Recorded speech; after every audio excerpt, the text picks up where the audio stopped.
اس لیے یہ یاد رکھیے، جو لوگ گناہ کرتے ہیں جب وہ گناہ کر رہے ہوتے ہیں، یہ امام صادق علیہ السلام کی بھی حدیث ہے، باقی ائمہ سے بھی یہ کلام ہم تک پہنچا ہے کہ جب ایک گناہ گار شخص گناہ کر رہا ہوتا ہے تو اس گناہ کے عمل کے دوران ہماری ولایت سے نکل جاتا ہے۔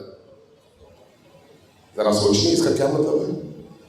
ولایت علی میں داخل رہنے کے لیے انسان کا پاکیزہ رہنا ضروری ہے، پاکیزہ رہنا۔ اب مسجد میں بعض مخصوص حالات میں کبھی بھی نہیں جا سکتے، خواتین نہیں جا سکتی اپنی مخصوص حالات میں۔ کیوں؟ اس لیے کہ مسجد اور جگہ ہے، وہ پاک و پاکیزہ طاہر و مطہر جگہ ہے اور اجازت نہیں ہے۔ ولایت کا دائرہ بھی وہ پاکیزہ جگہ ہے جہاں پر انسان نجاست کے ساتھ جا نہیں سکتا، اور گناہ نجاست ہے۔ اس لیے فرمایا کہ جب انسان گناہ کر رہا ہوتا ہے اس وقت ہماری ولایت سے خارج ہو جاتا ہے، گناہ کا عمل ختم ہو جائے۔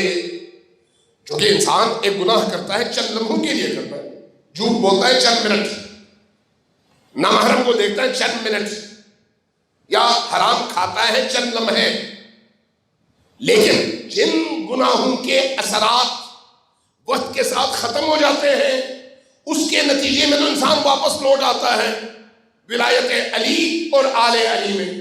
لیکن جن گناہوں کے اثرات دیر پا ہیں، جب تک وہ اثرات موجود ہیں اس وقت تک اس کا ولایت کا رشتہ کمزور سے کمزور تر ہوتا چلا جاتا ہے۔ ان میں سے ایک کام حرام کھانا ہے، حرام کھانا۔ انسان اگر حرام کھائے تو وہ حرام پیٹ میں جاتا ہے، جب وہ حرام پیٹ میں جاتا ہے تو اس کے نتیجے میں اس کی باڈی اس سے بنتی ہے، وہ گوشت کا حصہ بنتا ہے، خون کا حصہ بنتا ہے، اور روح کی طاقت کے لیے بدن کا بھی طاقتور ہونا ضروری ہے۔ لہذا جب آپ یا ہم کوئی گناہ کریں، عام گناہ اور حرام کے اس خوراک میں یہ فرق ہے کہ کسی نامحرم کو دیکھنے سے جب تک اس کے اثرات ہیں اس وقت تک میں ولایت سے باہر ہوں، لیکن جب میں کھانا ہی حرام کا کھاؤں گا اور وہ حرام میرے وجود کا حصہ بنے گا تو پھر میرا ولایت سے جو رشتہ ہے وہ رشتہ ہر گزرتے لمحے کے ساتھ کمزور سے کمزور تر ہوتا چلا جائے گا۔ اس لیے حرام کی خوراک کا بہت دور تک اثر رہتا ہے۔